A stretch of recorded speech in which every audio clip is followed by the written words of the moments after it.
What's up, guys? This is Rob, and I'm the vet of the group.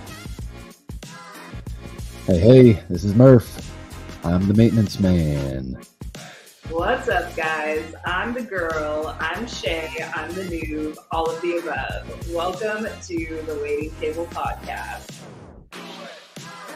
I think it's funny that we still use the same names. Every week, I'm like, okay, I need to remember to go and make a new promotional. Maybe we Right. can have people vote what our new titles gosh. should be. Okay, let's do that. We'll do a poll and be like, what do you want Rob, Murph, and Shay to introduce themselves as next? Let's do it, and let's all be mean. I'm pretty sure people would be mean. So that's okay. That's okay.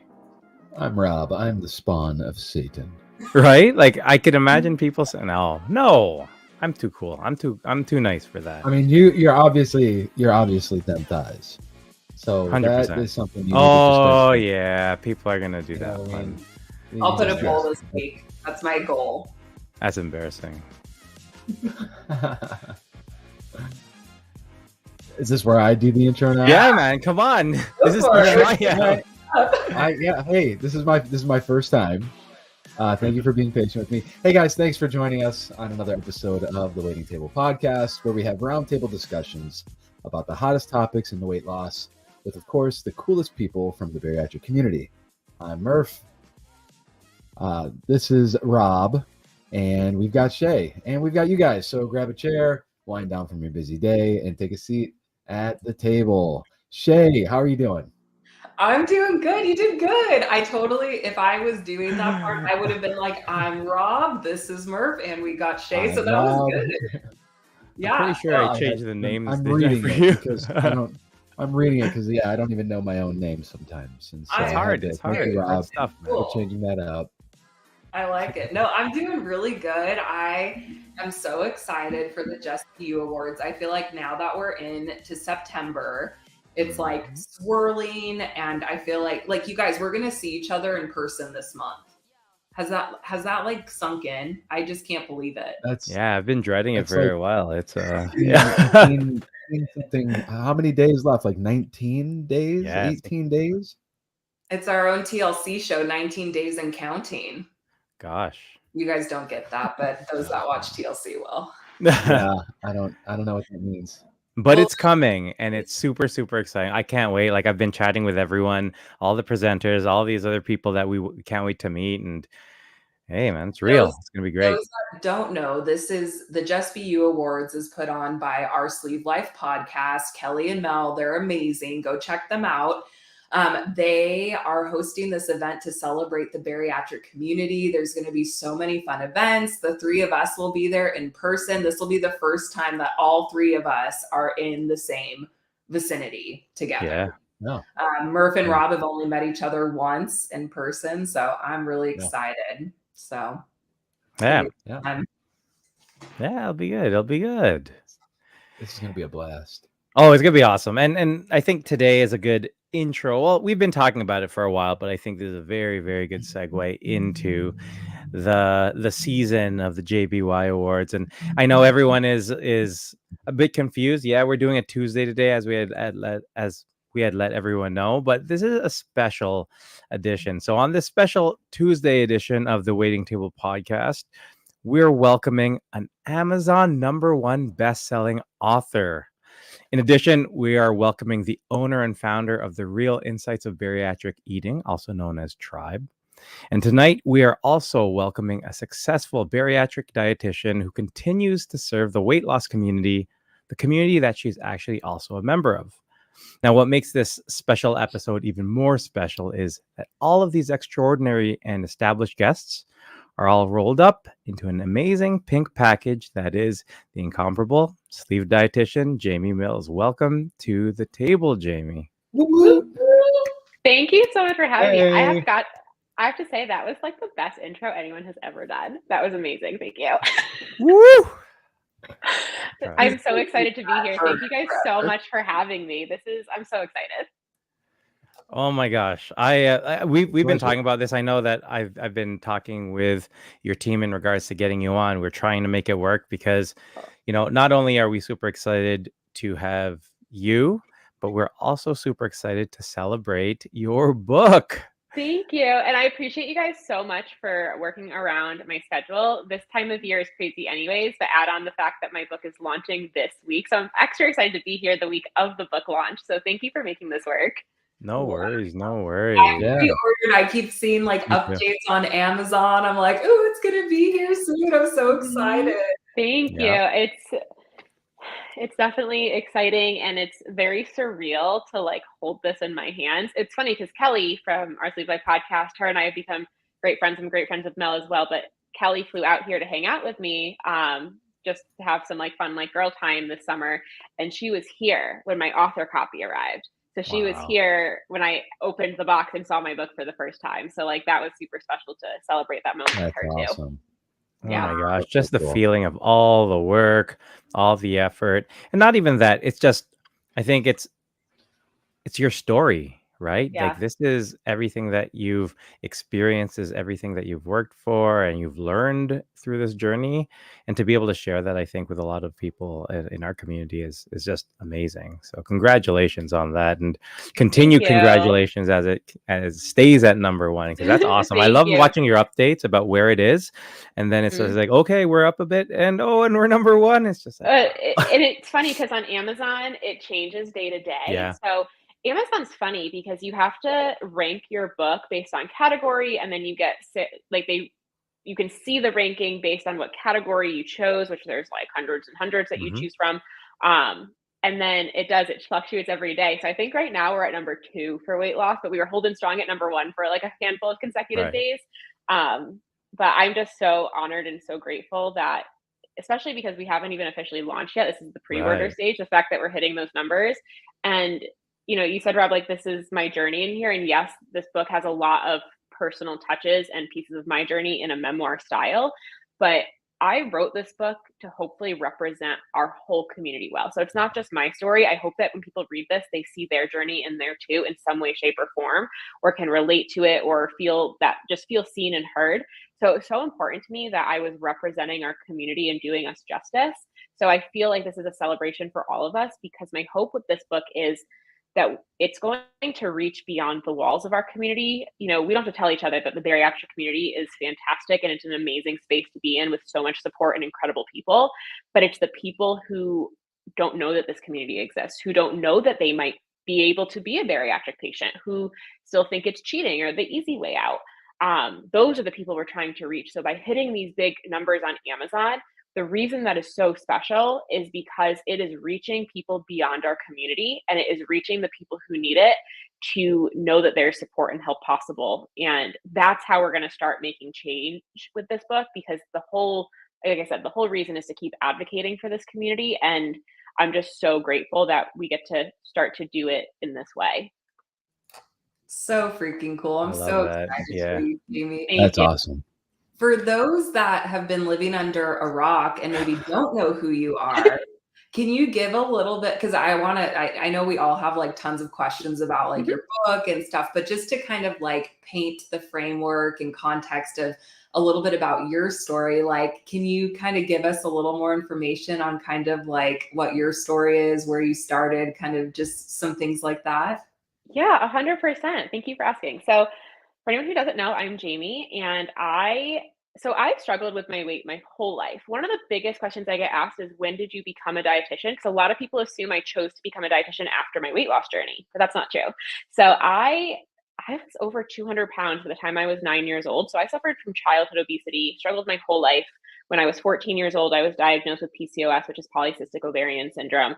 Tons of hormonal issues, just a lot of struggle. And by the time I was in college, I was really miserable. The highest weight I ever saw on the scale was about 270, but I know for darn sure we were real close to that 300 mark at one point when I was not weighing myself. But I was in college. I was actually going to school at the time to be an English teacher with a minor in art.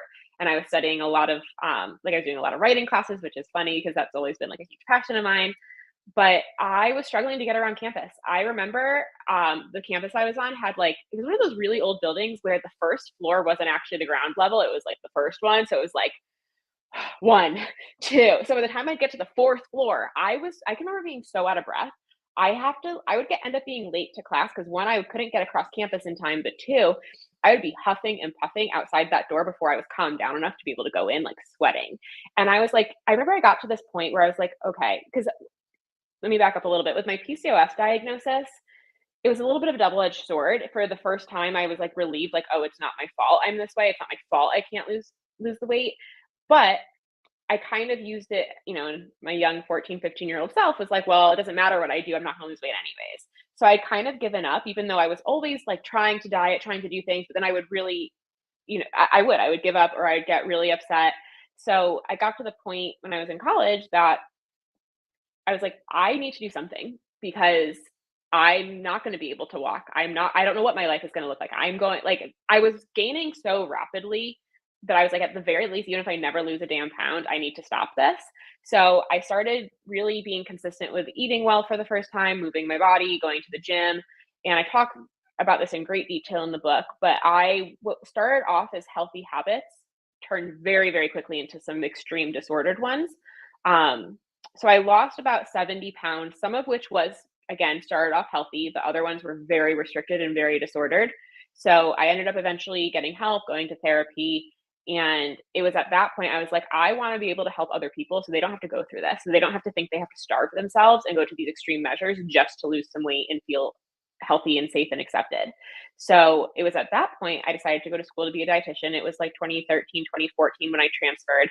And my whole goal was I was planning on going to school to be a dietitian to help people with PCOS. That was like my mission. That was like the niche I wanted to work in. And in 2017, I finally decided, you know what? Like at that point, I had my bachelor's in nutrition and dietetics. I was entering my dietetic internship year, which that is like the hardest clinical year for us. It's where we do our rotations. It's kind of like, it's more like a residency before you can sit for your exam. And I was like, I hate that I have worked so hard to better myself and help other people. And I am the laughing stock of the hospital when I introduce myself as a dietetic intern. And I hear people snickering about me, and I'm still not comfortable. And I inevitably gained all the weight back I had lost because it was through a very restrictive measure.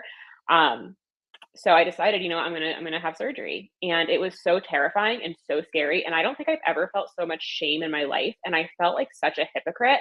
Here I am, dietetic intern, about to be a dietitian, helping other people, and I am hiding the fact that I'm having surgery because I was so afraid of what my peers would say. I had a lot of colleagues who had their own beliefs about surgery and thought it was the easy way out, so I wasn't going to say anything. So I felt very isolated and alone. And it was December of 2017. I had my surgery, which was so hard because it was during my dietetic internship year. So I had to have it over winter break. And I remember my dietitian at my center saying to me, she's like, choosing surgery this close to Christmas is like not for the faint of heart. I'm like, no, it is not. Liquid diets all through December were rough. But lo and behold, I had my surgery and I was really seeking support and guidance because I had none. I mean, I had my family. I didn't even tell like my parents till right up before. My now husband, then boyfriend at the time, was super supportive, but I did not know even one bariatric patient in my whole life until I had surgery. Like, did not know even one person. So I felt very alone, very isolated. And I started just making connections on Instagram. At the time, I had a different Instagram handle. It was like just my name. And I didn't tell a soul that I was going to school to be a dietitian because I felt very outcasted by my dietetic peers. And I felt I didn't want to feel outcasted by the surgical community because I didn't want them to know this was my profession, because I didn't want to be put in that position. I just wanted support. I just wanted to meet people and make friends and feel inspired and know that I could do this. So I started, this was back in, again, 2017, 2018. This was pre-COVID times. There was lots of bariatric meetups happening locally. So I went to a few locally here in Connecticut and in Boston, and I met some of my best friends. Like, I still have my group chat with my best friends from that core bariatric group who, like, those girls came to my wedding. We've gone on vacations together. Like, we do day trips together. And it changed my life. We'd go to these meetups and people would say, like, one of the slogans we would hear a lot back in 2018 at these meetups was find your tribe, find your tribe, find your people. And that was really the inspiration behind me building my membership program. So fast forward, I got my credentials, I passed my RD exam, and I finally shared that I was going to be supporting people in this community. So I changed my Instagram handle and I told everyone, like, hey guys, just guess what? This is like 2018. I'm like, I'm a dietitian, like, please don't judge me too hard. And I was really scared. Surprise! I was really scared of what people were going to say or think, because I had that in my head, people wouldn't want to work with me. They'd be like, oh, why would I work with someone who couldn't control her own weight? Like, she must suck. That was my own limiting belief. But the opposite happened, and people are like, oh my God, like, you can help and you get it and you've been through this. So kind of one thing led to another. I ended up starting like what is now my, full-time business, kind of like my side hustle. I was working full-time in clinical nutrition and long-term care. I was taking clients on the side. And when COVID happened, I ended up leaving my job full-time to run my virtual nutrition practice, which started off as a lot of one-on-one coaching. And then really pretty quickly, I was very grateful and very just really honored that so many people wanted to work with me. I booked out really quick. So I was like, I need to be able to help more people, because there's one of me and a lot of people like myself who need support. And I know people trust me because I've been through it. And that's a huge responsibility to me that I don't take lightly. So I ended up building my membership community, which is the Tribe, the Real Insights of Bariatric Eating. It's a membership program. Since we built it in 2020, we're coming up on our 3-year birthday in October. We have supported thousands of bariatric patients. We are primarily a community, primarily made up of women and those who identify as women. And my program is self-paced modules and courses going through all of my nutrition education. But what's so fantastic is we have a virtual calendar. So every single month, we host anywhere from 40 to 45 live support groups every month. They are led by our leaders. I have a ton of professionals on my team who have also had surgery. So it's patients and professionals coming together to support one another. And the biggest piece of this, though, is the community, is the friendships, is the connection as we're learning and growing, because that's what I needed.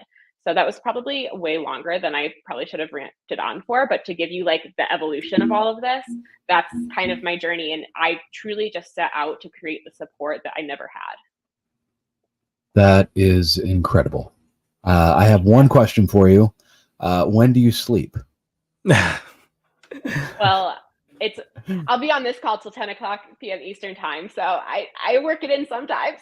Yes. Goodness gracious. You are. I'm definitely busy, especially adding in writing and self-publishing a book on top of it this year was definitely a challenge. That's amazing though. What you're doing for the community is just, I mean, Thank you.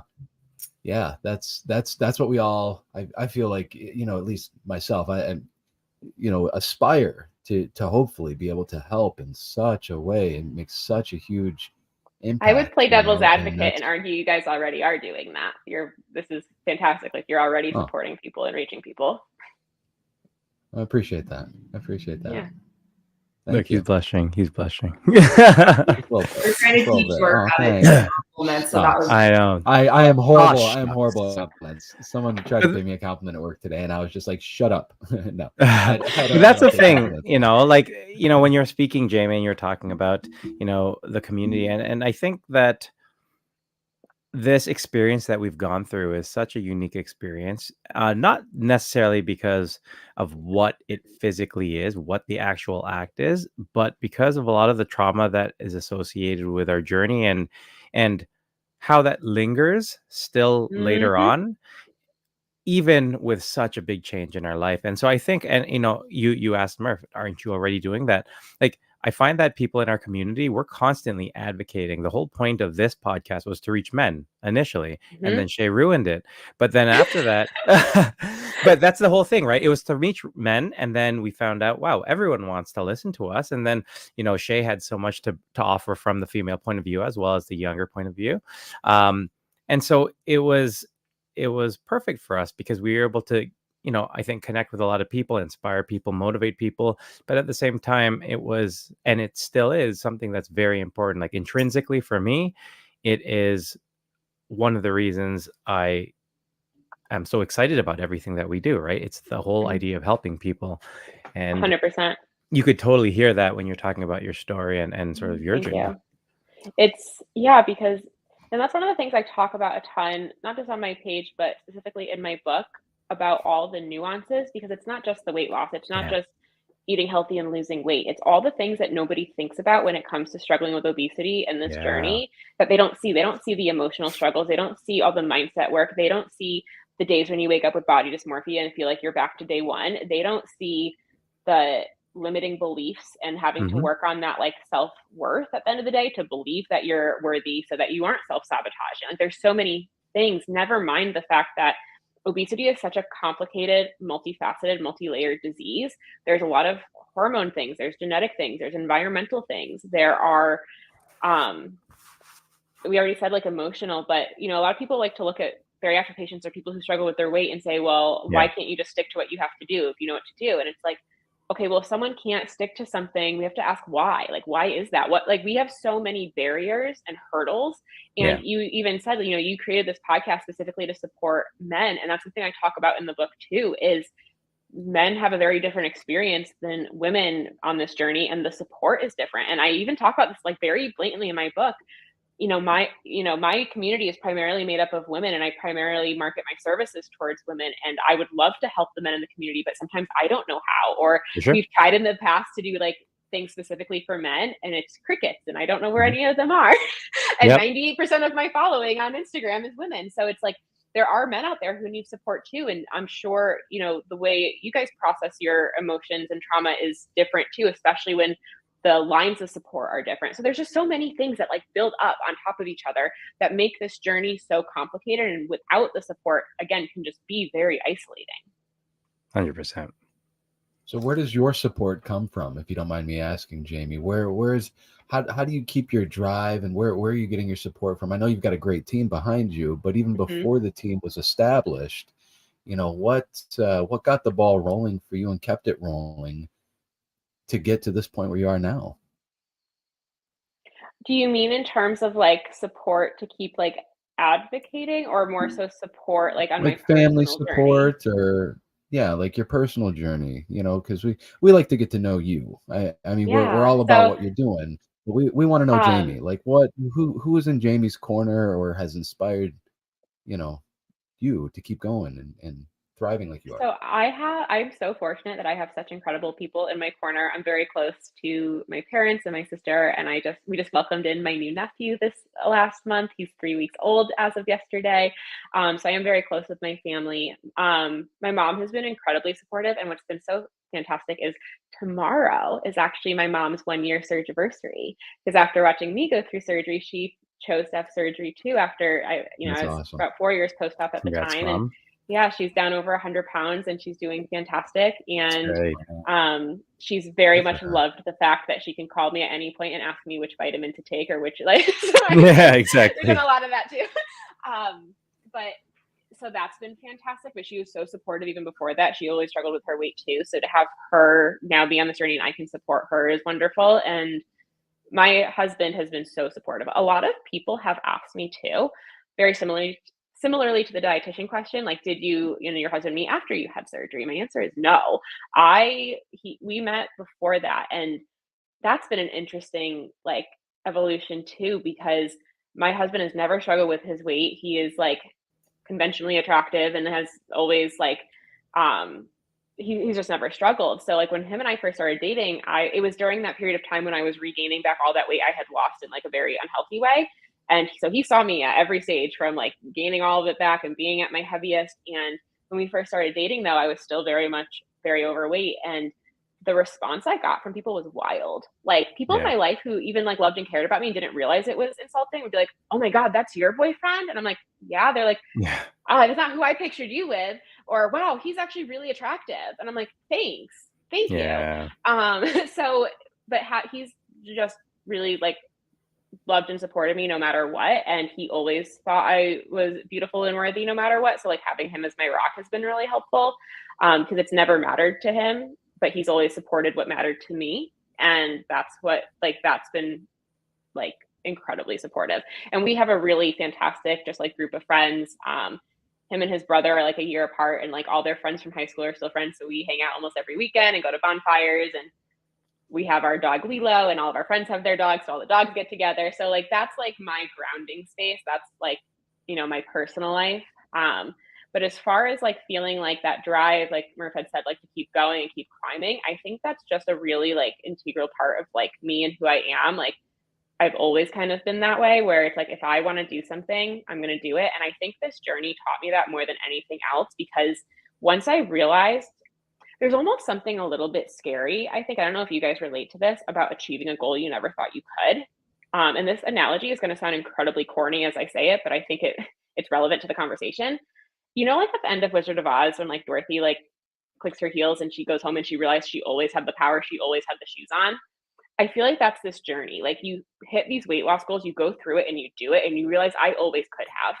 I always had the ability. I always had the power to go after my dreams. And that has been it's it's given me the delusion that I could keep going and achieving every goal, but it's what keeps me going. I'm like, no, but I've done this. I became a dietitian when I never thought I could. I started my own business when I never thought I could. I lost all this weight when I never thought I could.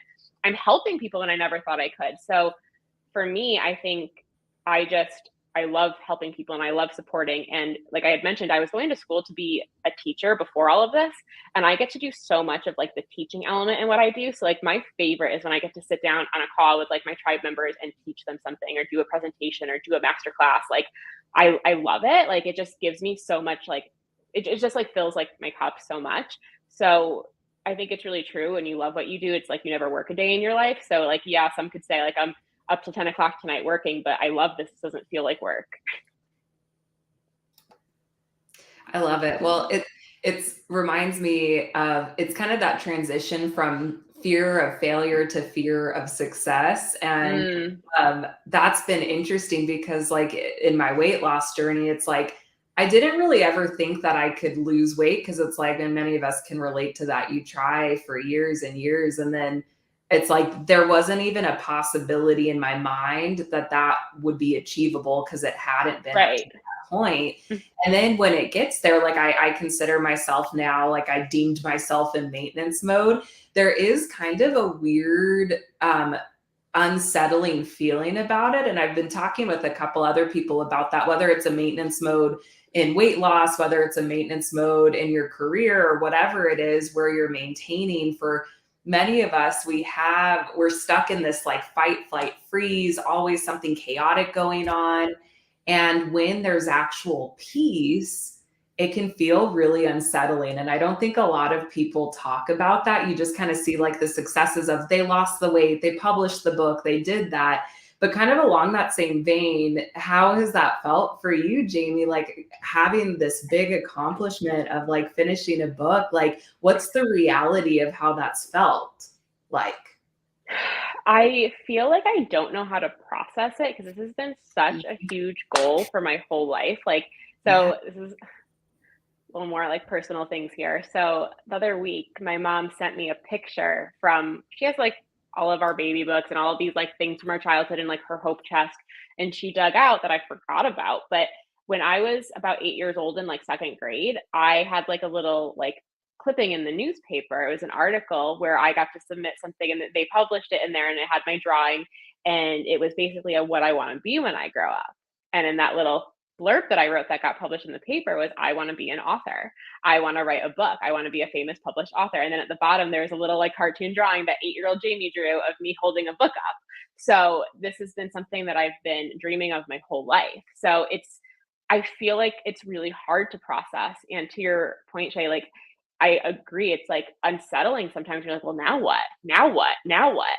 And this is something I've worked a lot through, especially in terms of, maybe I need to work through it a little bit more in terms of like that career aspect of things.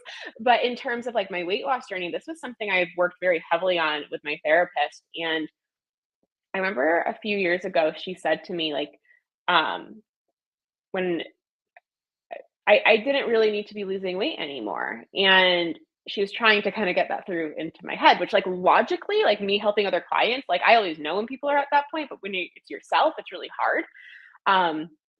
And she said, she's like, who would you be if you weren't the girl who had to lose weight anymore? And I just started crying, like bawling my eyes out because I was like, I don't know. I don't know. I have been obese since I was a very small child and have been put on every diet since then. If my goal and mission in life is not to lose weight, I don't know what my purpose is. And that was a huge moment for me of you got work to do. Like you have some big work to do on mindset. So for me personally, like I've spent a lot of time with my therapist. I think everyone should be in therapy personally. I've spent a lot of time, I've worked with my mindset coach who's fantastic too. I do my journaling routine and meditation like in the mornings. And it's funny you bring this up also because on my tribe membership Q&A call today, one of my members said, I'm in maintenance and I don't know what my goals should be. So we talked about goals that don't, because I think it's good to have goals in life and aspirations and to keep working towards things, but they don't have to keep being weight focused. So for me personally, one of the other passions I found is I really love CrossFit. Like, I can't believe I just said those words out loud. But I've been doing it for 3 years now, and I'm like, I love it. And me and my trainer are getting to this point where we can. Did I freeze for a second?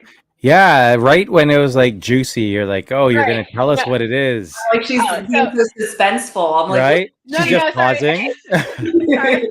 No, I was saying we're working on some things because I'm not focused on weight loss anymore. It's just strength. So one of the things we started working on 2 weeks ago is doing a handstand. And for me, like, it's so exciting because as someone who grew up with obesity, I couldn't do handstands and cartwheels or even hang from the monkey bars. So the fact that I can hang from the rig and do cool things is like, oh my God, look at what my body can do. So for me, it's been about being present, doing the mindset work, remembering that my job and mission in life is not to lose weight. That if I'm going to have goals, let's flip the switch and let's focus on what my body can do. Let's focus on eating protein, not just because of weight loss or maintaining it, but like, I need that if I want to do that cool handstand I'm working towards. So really just like shifting that energy, because you can keep working towards things. And I think we all should keep working towards things, but kind of changing what that is. I love that because so with a lot of the the mentees, so I'm a peer mentor at the hospital where I had my surgery, or the whole hospital network. And I think what differs with me and some of the other mentors is I'm always talking about mindset and goals. Like, that really is where I think I was successful. And not in the conventional sense of success with bariatric surgery, especially in Canada, where they very much look at numbers, right? It's data. The way that we're reimbursed, everything, the way that everything works is all data, right? What's a success? What's not a success? And for me, you know, for our bariatric program, success ends at 1 year where you hit your numbers or you don't. And for me, my goal with all my mentees is always talking about the goals afterwards. And it's sort of, and whenever I talk about that, it's what does happiness look like to you? And you cannot go into this with that number being what dictates your happiness. And I always prime everyone right before their surgery. I always tell them, the last thing I say, my last meeting with them before their surgery, is be willing to change your life. And not just with your weight, but with all the opportunities that are going to come in, because you're going to learn so much about yourself. You're going to learn how you've held yourself back in the past. Don't hold yourself back anymore. Let yourself do those things, right? And so, like, with you talking about your goals to do things like CrossFit and all these other things, oh my God, like, I had some people tell me, back then when I was 400 pounds, did I think I could do all these different things? I had one of these mentees tell me that he would love to get on his motorcycle, but he doesn't anymore because, one, he doesn't trust himself on it, but he also hates the way people look at him when he's on his motorcycle. 100% get it. And that's his goal, which I think is a great goal, but he doesn't want to let himself admit that because he can't see himself even having that. And I love when people, they don't want to let themselves, but as they go through that process, you see their minds opening up and they're willing to accept these things. And then they start doing that. And for me, like, I know with my journey, like, once I got to a certain point, it was just like, what can I do next? What can I do next? How can I keep challenging myself? It's never about that number. It's never just about weight, but it's about what else can I do that'll help bring me happiness in life. And, I love hearing that from all the people, for sure. Well, I love hearing you share all of that, and your mentees are so lucky to have you, because that is such like a beautiful gift that you're supporting them with. Is because the truth is, and I say this all the time, it's a bit of, I always say I'm really good for the tough love, emphasis on the love. Like we say that a lot around, my neck of the woods, but happiness is not going to come from a number in the scale. We think it will, because yes, we want to lose weight, but it's not really about the weight. It's about what we want to accomplish, or what we want to feel, or what we want to experience once we lose the weight. And one of the things is, Rob, if you want, I can even share with you one of my favorite tools for helping people open up. So, how you said like you sit down and have that like talk with them right before surgery. Sometimes it's really hard to dream big when you don't believe that you like it's hard to even admit to yourself what you want when Yep. you don't believe that you're capable of it. So one of my favorite exercises that I do with my clients that I will privately share here, but one of my favorite exercises um, is especially for like in my membership program, we have our pre-op support group. So we kind of talk about this here.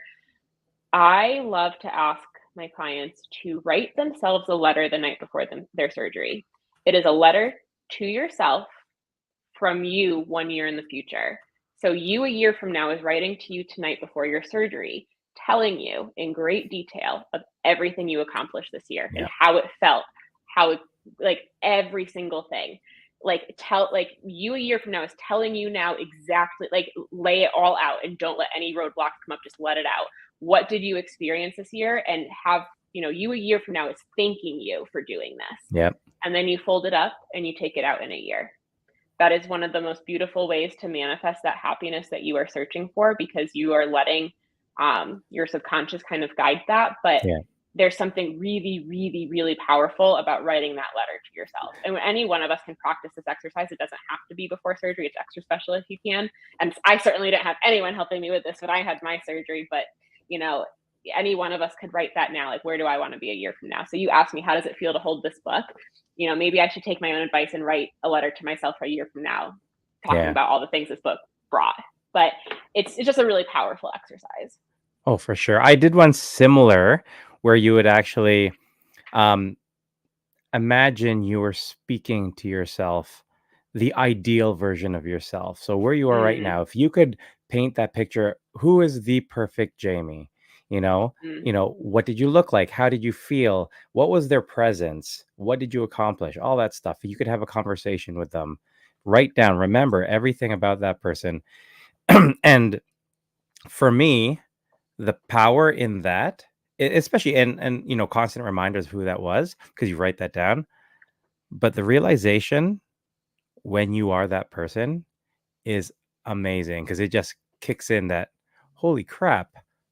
When I was back then and I was just like, this is what the perfect Rob, like ideal Rob, happy, everything, when this is what I thought that person would be, that's who I am.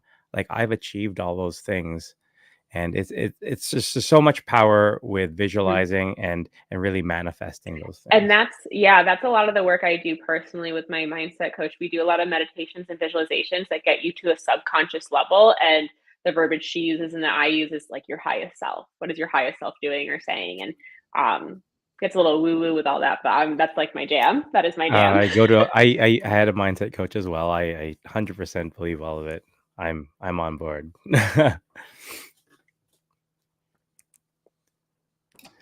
I'm still back at the ruby slippers. I'm like still just kind of blown away by that and trying to pick up on what you're saying here. But this is such great advice, and I'm personally, I mean, I needed this. Thank you for sharing all of this, because I just started therapy recently and dealing with the That's body amazing. dysmorphia. Oh, Yeah, so thank hard. you. And body dysmorphia and this like imposter syndrome type thing. And it's like, but if I could go back, 2 years ago, I'd never, if I told my 2 years ago self that I would lose over 300 pounds and have a podcast that was like nominated in, you know what I mean? And like have the success and like I was nominated for like most inspirational or whatever. And it's just like, no, you know what I mean? It's like the things that we have that power. Imposter syndrome. Right. Yeah. But we have that power already. I was that person then, and I'm that person now. It's just the circumstances have changed, and it's more, there's I don't want to say spotlight. Rob, are you cueing me out? No, sorry. Okay. No, it's okay. And that's all we have. No, I'm just kidding. Yeah. That's all the time we have.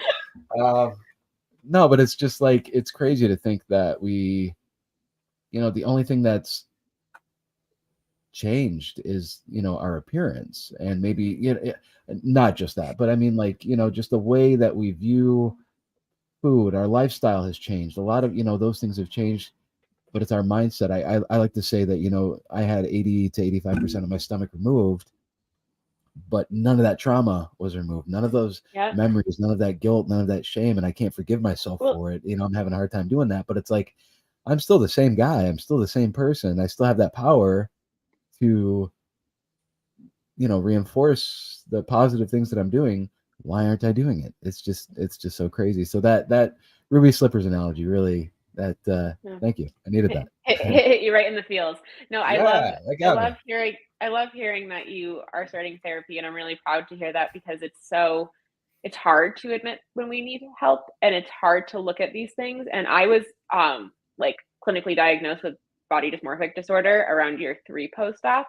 Um and especially in year for whatever reason in years 3 and 4, it was after my plastic surgery, my first round, that my body dysmorphia went through the roof. Like, it got so much worse after plastics, and that's not something I think is talked about very much either. But it's so crippling when you know that things are different, but you literally cannot see it, and everyone else can see it, and it's almost frustrating to other people that you can't see it, but you genuinely can't, and it's really, really hard. So I hear you because I've been there, and it's something that I still work on all the time. I mean, we're on a journey of recovery, and a recovery from any sort of addiction or past lifestyle that wasn't beneficial. It's going to be a lifelong recovery. We're always going Mhm. to be struggling with this, and you know, Mhm. and therapy is so important. And being able to say that, hey, I need help, is that's been the hardest part of this whole Mhm. journey so And far. one of And the I'm th- years post-op, and now I'm finally able to say, okay, yeah, now I really need the real help. Like not to Mhm. discount or minimalize, you know, the surgery, because that was huge, but now the real work begins 2 years later. Yeah, Mhm. 100%, and it's funny, because obviously I've been sharing a lot about my book, and people on my street team have been sharing, and Des Woke Up Like Des did a reel about my book, which was actually really funny. It was like her dancing with the book, and she's like, "When you realize you're still vibing from, like, the trauma of being over 300 pounds, like, reading this book," because in this book, I talk about all of that, and I have a couple chapters, one of which even comes with, like, trigger warning, talking about, like, some pretty deep, like, mental health things, and, um one of my favorite chapters is the one that's called "Ew, Feelings," because that's like an ongoing joke in the tribe when Gross. when we talk about this, like, in my membership, we're like, "Ew, no, not the feelings," but because we're also, like, resistant to, like, feeling our feels.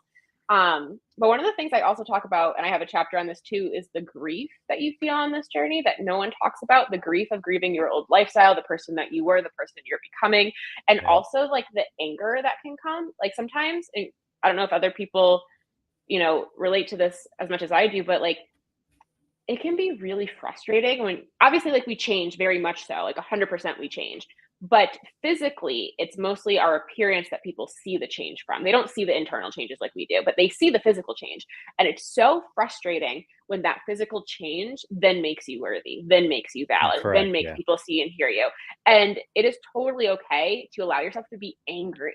Like, sometimes I get angry, and one of the deeper thing I'm working on in therapy is even feeling anger towards past versions of myself. Because one of the things I've realized that I didn't admit to myself until very recently, like in the last like 2 months, there's a part of me, like, I always talk about, like, old Jamie or little Jamie. I hope I'm making her proud. I hope I'm making her so happy. Like, I'm doing this, she's the one who got me started. I'm so grateful for her, which I am. But a part of me I never realized is actually really angry at her. For And I sure. think I'm angry at her because she missed out on so much and she let herself miss out on so much. And now, knowing I had the power to change things all along, I'm angry and resentful at her for all we missed out on because of Yeah. that.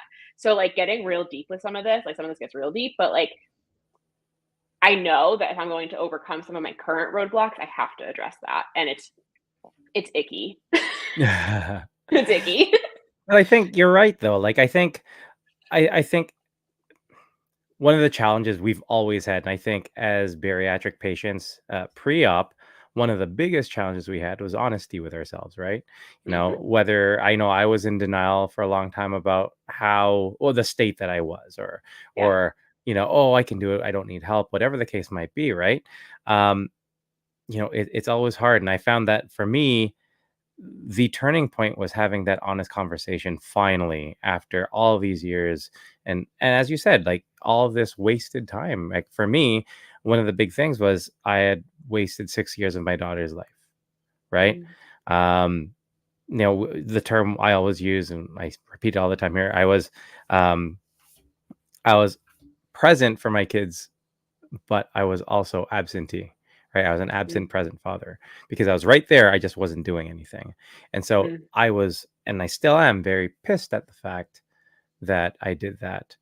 But you're right. Like we have the power, we had the power. And so it is easy to be resentful with who you were and all the time that you had missed. But, I think that what the balance is for me is also, it's fine, do that, also be kind to yourself, right? Because it happened, you can't change anything about that, but you can also accept it and move forward with things moving forward now. But I think that's also part of the struggle for us. We're also not very kind to ourselves either, right? We weren't back then. Yes, 100%. And that's the biggest thing I've learned in this journey is that so many things can be true at the same time. Yeah. The biggest word is "and," right? Like we can be really mad or resentful at our past selves and be really grateful at the same time. That all or nothing, either or mindset, it doesn't have to be present when we're feeling things. That we can have lots of what are considered conflicting feelings or thoughts be present all at the same time. There's enough room for all of that. There's a container that fits it all. And that's been really freeing of like, you don't have to choose between being really angry and resentful at yourself or being kind to yourself. All of that can exist at the same time. I love that so much. And I think that's such a good point. And just again, this is the stuff that it's so easy for people to look at us and judge and say, well, just eat less and move more. You're cheating. Like they don't see any of this. Like none of this. And this is the thing that only someone who's been through this could possibly understand. Yeah. Well, even the bariatric team I work with, I remember I did an interview with their public affairs department for an article that they were going to do.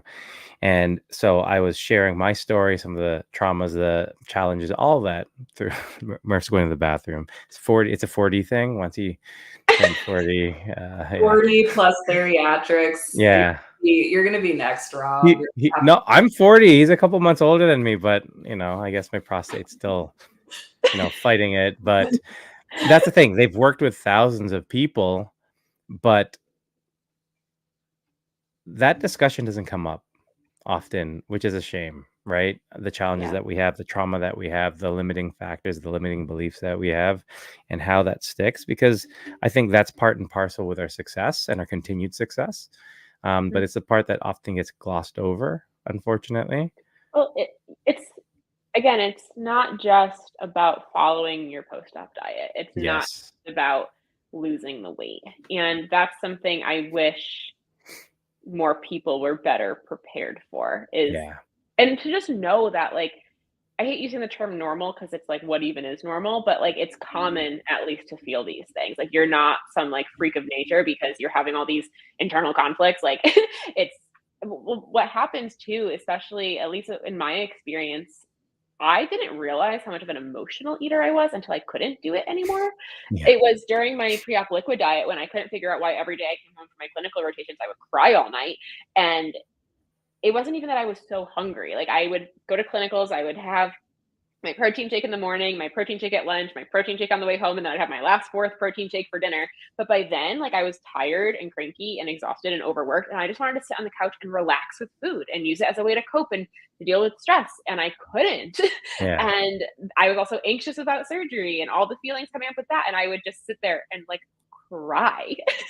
I remember one night specifically, me and my husband were sitting there and I just started crying. He's like, "What's wrong?" And I had like my chicken broth. I was like, "I'm just so sick of chicken broth. Like, I don't want this anymore." I think we should go to bed early. But you don't always realize the emotions that you are stuffing down and ignoring until you cannot ignore them anymore. It's so true. Yeah. So I'm part of your street team, Jamie. So I got a little insider peek into the book, and I loved in the beginning you talked about basically 3 primary audiences that you're hoping this book reaches. Would you be able to share, just for those that are listening, kind of like a profile or personality, kind of like a person for each of the people you're hoping to reach with this book? I hope that makes sense how I'm asking it. Yeah. First off, thank you for joining my street team. Thank you for pre-ordering. That means so much to me. I'm so excited. Hopefully I'll see you at my launch party, which I did an announcement today. We are moving our launch party to the 23rd. But I'm so excited. So is it crazy that this feels like a quiz? I'm like, wait, I need to make sure I Yeah. You You want us to talk amongst ourselves while you take a moment? No, I want this book I want it to be for bariatric patients, people who are considering surgery, people who struggle with their weight, who might not realize that they are in that bariatric community, people who are even many years post-op. I want it to be for bariatric patients. I want it to be for professionals. I want surgeons and dietitians and therapists and clinicians far and wide to read this. I think it's really important. I think I got a lot of tough love for them too in here. Yeah. And then I definitely want. This is where I feel like I'm getting quizzed right now. That's okay. Well, the third though that I thought was, so because I knew going into it, I heard you talking about it being both for patients and professionals. But the third bucket that I was like, ooh, that's really good, for is people the skeptics, essentially. Like, yes. Yeah. Because I was like, wait, I did say I also wanted it for loved ones, but she said 3. So wait, where did I mess up? Yeah. Guys, this is what happens when I am on a call this late at night. Trick questions, Shay. No, I wasn't trying to trick you or quiz you, but I just was like, wait a minute. Really cool is that you had said something in there too. Like, no, I do. I encourage people who think that we're cheating. I invite you happily to read this book. If you are a critic, if you think that bariatrics is bullshit, if you think, hopefully I'm allowed to say that on this podcast, but if you think that it is complete garbage, if you think that we are a bunch of fat, lazy people who just are cheating some kind of system and that we don't actually want to work for it, like, all right, here you go. That's who I want to read this book. And I would love for it to, and who knows, it might not. The thing is, people who don't want to learn from others are not going to. Right. So someone who thinks that and reads this book could still think it's a load of garbage, and that's their right. I'm already mentally prepping myself for the negative reviews that I'm sure the haters are going to leave. But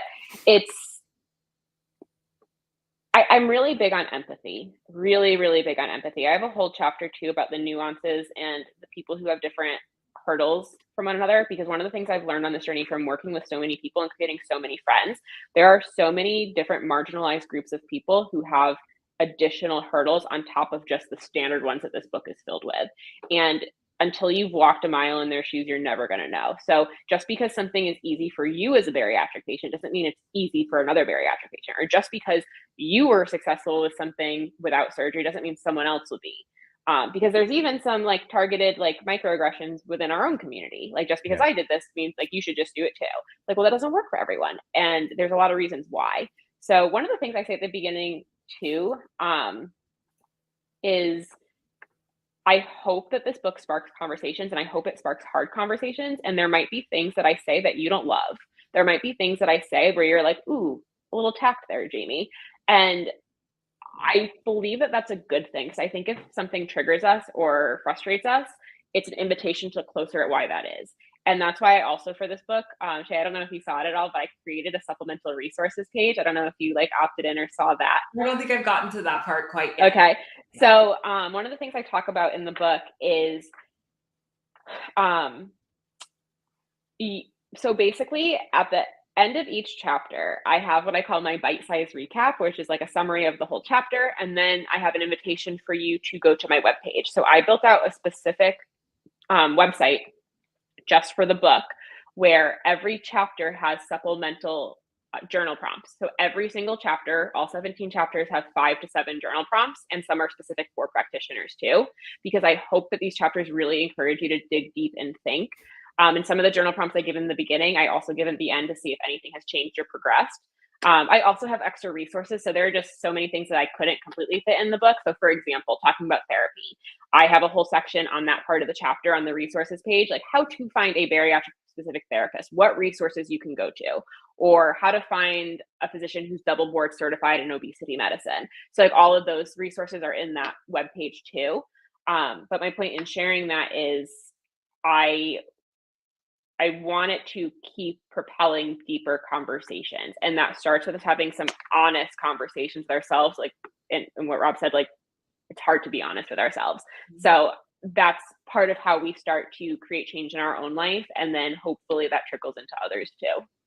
Yeah, I'm just so excited to have this resource because I've seen it a lot just when I don't understand things or when I don't feel, let me say it this way. When I don't feel understood, whether it's about bariatric surgery, whether it's about how I approach my life, whatever it is, it's my natural inclination to want to fight back with shame and because it's coming from like hurt and anger of like, well, what the heck are they talking about? They're so stupid. They don't know what they're talking about, da, da, da, da. And that could all be true.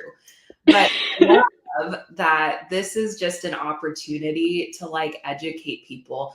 Could it be that the person who's questioning or saying negative comments, could it be that they just were never given this information? Because that was me.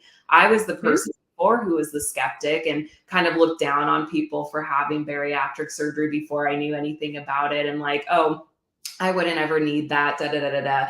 And I'm so thankful for the opportunities I had to be educated and informed in like a non-shaming way.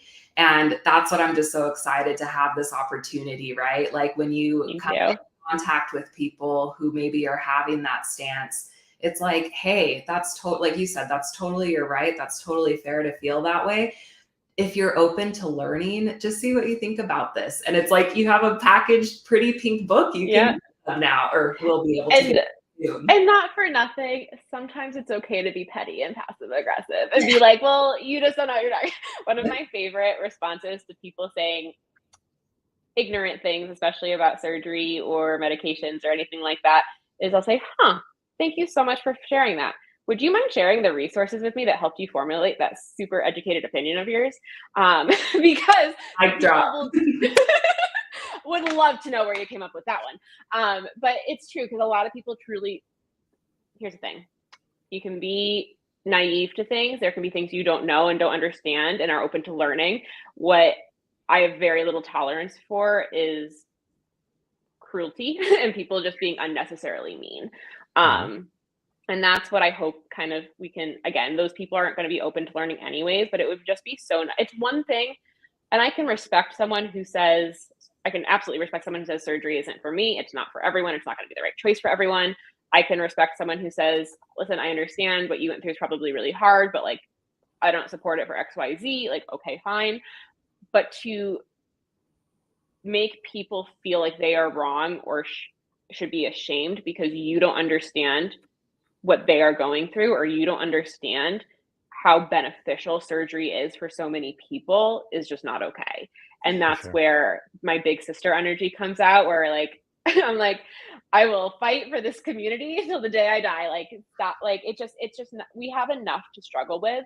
We have enough to try and work through without the opinions of others derailing us. And one of the biggest things that's helped me with that portion of it is I say this phrase like so often, all the time to myself, like responses and reactions rarely have to do with me at all. And not that it makes it okay, it's that's not cool to do that. And it's like, wow, I really drummed up something or sparked something that got them thinking or that got them like really, have a lot of big emotions. But that doesn't have to do with me. If I directly hurt somebody and they say, Shay, you really hurt me, like that's different. But when people, have certain emotions and responses just based off of something you're saying, that's actually a good thing. It can be painful when it's like you're the person who's receiving those emotions. But I think this book will do a lot of that. But I'm excited because it needs to be done. Thank you. I hope so too. I'm really excited. I'm also like, again, this is maybe that imposter syndrome. I'm like anxious because like we've been talking about it, we've been sharing it, and people have gotten little tidbits, but like people are gonna be like reading it as soon as this weekend. And that like scares the hell out of me. I'm like, oh, everyone's gonna be reading it. Like so many vulnerable things. I mean, anyone who follows me pretty closely is not going to be super surprised by anything in there I share because it's a lot of the same messaging. Some of the chapters I get a little more tough in my tough love and a little more, I don't want to say aggressive, but listen, there's only so much you can say in a 2,000 character. Yeah, there's only so much you can put into your caption on Instagram, right? Like a lot of these things I go like harder and deeper into. Like for example, because I'm an advocate for weight loss surgery, I'm a huge advocate for anti-obesity medications and GLP-1s and all the fantastic things those have the ability to do. And I will say, because I've been very open about my own journey being on a GLP-1 this last year, and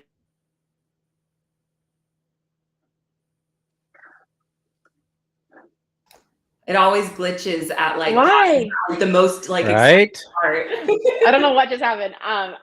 No, I have, and I've been open and honest about it since the moment I decided to go on it, and I've shared firsthand the entire journey. And the amount of negativity I have gotten from specifically within our own community is far beyond anything I've experienced with surgery as a whole. The amount of really awful comments and messages I've gotten has been like, this last year has been worse than ever. And I wrote 2 whole chapters on anti-obesity medications with lots of research and lots of opinions. And someone had said something really shitty to me one day when I was in the middle of writing this. So I went to my computer, and instead of fighting on Instagram, I went and I like wrote this chapter, and my editor read it it was a weekend, that Monday she read it. She goes, so I read your chapter you finished this weekend. She goes, I love it. Love the passion, but it sounds like you're yelling at your readers. I go, I am yelling at them. She's like, okay, I hear you, but we don't want your readers to feel attacked by you, so we should probably tone it down. And I'm like, so we reeled that one in a little bit, but it was really great writing because and we did that a lot where I would just write as much as I could, and then we would edit what needed editing in terms of just making sure it was understood correctly. But she was like, yeah, I love the passion, but you sound like you're yelling. I'm like, yep. It's okay. Sometimes we need to be yelled at. Yeah, for sure. So that can go into your second book, right? That can segue into, everyone has the real feelings. Okay, everyone has asked me if I'm going to write a second book. And my answer, first and foremost, is I would write a second book in a heartbeat. To edit and produce and do the whole thing with it? No. No. I don't know what I would write in a second book. Just and venting. Just nonstop, no holds barred. Just, angry, oh my God, just angry Jamie. The diary of an angry geriatric dietitian. The thing is, I'm really not like an angry person, and I'm really not like, if you watch my I'm really not like an aggressive person at all. I was just really heated that day, and I'm very honest and transparent, which again is why none of my opinions should shock anyone who follows along or watches my stuff. A lot of my clients who got advanced reader copies or who got like that sneak peek of the first chapter have told me, they're like, Jamie, I can literally hear your voice as I'm reading this. It's like, I can literally hear you. And I'm like, perfect. Yeah. But I forgot, I had another thought. What was I going to say? Oh, in terms of second book. A second book, it's an evolving field. So who knows? Like, so from the time I finished the first round of the manuscript, the end of March. So March 31st was when I had my first manuscript due. The end of July, before handing in the final, like literally like top editor was editing final edits to then upload to be published. I was like, wait, because like there's been new research articles posted since then. Like I was driving them probably freaking nuts because I'm like, wait, no, I got to add this and cite this too. Because it's so quickly evolving. Like there were new updates, even with like qualifications for weight loss surgery. You used to have a BMI of 35 with comorbidities or 40 without, and now it's 30 and 35. Like there were really pertinent things that I needed to go back and edit. That one was when I edited it a little sooner, but there was a whole article about, like, I'm sure you guys saw a bunch of like the fear mongering surrounding like aspartame and aspartame products and stuff. So like, I'm like, I gotta add that in there. And then there was another one too. What was the other? The AMA had changed the standards on like diagnosing obesity with BMI alone, and it's no longer the singular factor, which is fantastic. I was like, I gotta add this. Yeah. So all that being said, it's an evolving field, and who knows what will change in the next couple of years, and it might warrant another book. But for Or right now, another edition, even, right? Like there's books that have multiple editions. If anything, I think another edition would make sense to update research, because when it comes to like, and I don't know, I need people to read it and give me the feedback. Like maybe there is something that's glaringly missing, but from, you know, all the things that I poured into it, I feel like I really tried my best to get like a really well-rounded view of surgery to be able to properly advocate for our community. And I just don't know like what the premise of a second book would be unless it was like another edition, or even I do have the resources page online, which is amazing, but I've also played around with maybe eventually I'll do like a workbook that coincides with it or has more of those like even more tangible materials and things. But that's not going to be for a while because I am tired. Yeah. Or even a work of fiction, a bariatric journey of somebody. That would be kind of fun, like more creative. Right? Romance, like Fabio in the, you know. I just picture you, Rob, as the main character with, with long blonde, flowing hair. Do you know what I white think? Shirt open. Yes. So do you know what we need? And I'm just like inserting myself. I know you guys are like a trio and like your own like entity here, but you can definitely replace Shay. You're anytime. Sure. we need a comic book. A comic book of it. How cool would that be? Oh my gosh. I love it. Little comic skits.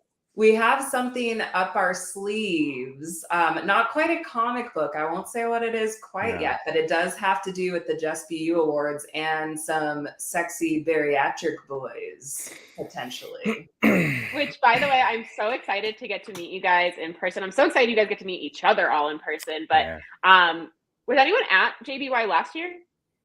Nope. No. So this is my second year. No. I sponsored and presented at it last year, and I'm doing that again this year. And it was so much fun. Like it was it was so much fun. We had such a fantastic time. It was so amazing to get to see so many of like my tribe members in person, and the event itself was just beautiful. It was such a huge like celebration, and personally, I really loved getting super dressed up. It was so it was couldn't help but notice you've got some stars behind you there lined up against the wall. What's that all about? So last year I was very honored because I was nominated for 5 categories, and I did win all 5 categories, which was Whitney fantastic. And I was super honored and super grateful. But by the end, I said, please no. Like Tanya was coming to get me to bring me up on stage. I was like, Tanya, I'm not going back up there. She's like, you have to. I'm like, I am not. So I did tell Mel and Kelly, like this year, I didn't want to be nominated for any of them. I was like, I don't want to be, I'm good. And they're like, they fought me on that. They're like, but if the people nominate you, I'm like, right. Okay, but I don't want to be nominated. So we made a compromise where I said, if I got nominated again for the dietitian category, because that's my career, I would accept. But I was like, I don't want to be in other categories. Like that it honestly just doesn't align with me, and like making it, I don't want it to feel like any sort of ever like a competition. And obviously I have a large reach, and that just does, I want other people to be recognized, and that's what I really want. So it was super, it was really, really incredible because I felt I have a lot of my own imposter syndrome. I have a lot of like, am I really like helping people? Are people really understanding my message? Like, do people really care? Like, so it really was nice to feel super valued in like a very tangible way.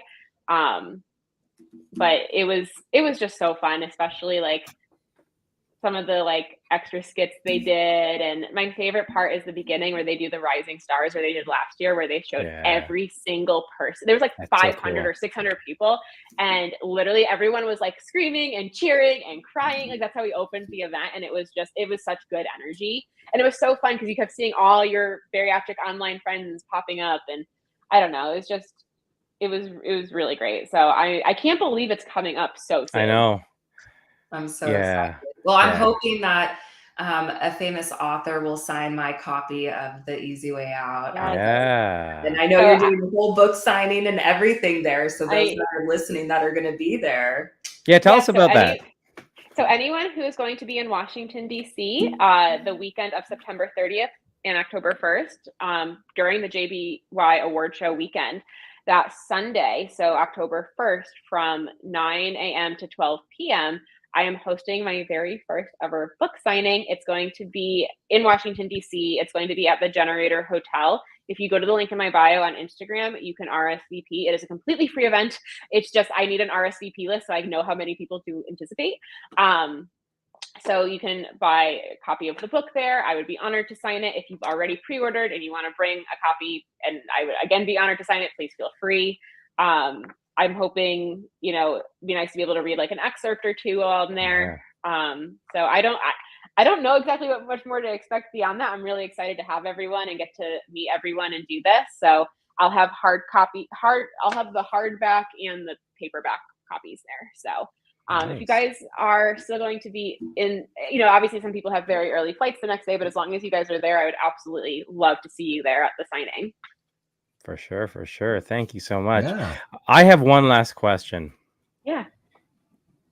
If we were to do a comic book, what would each of us be?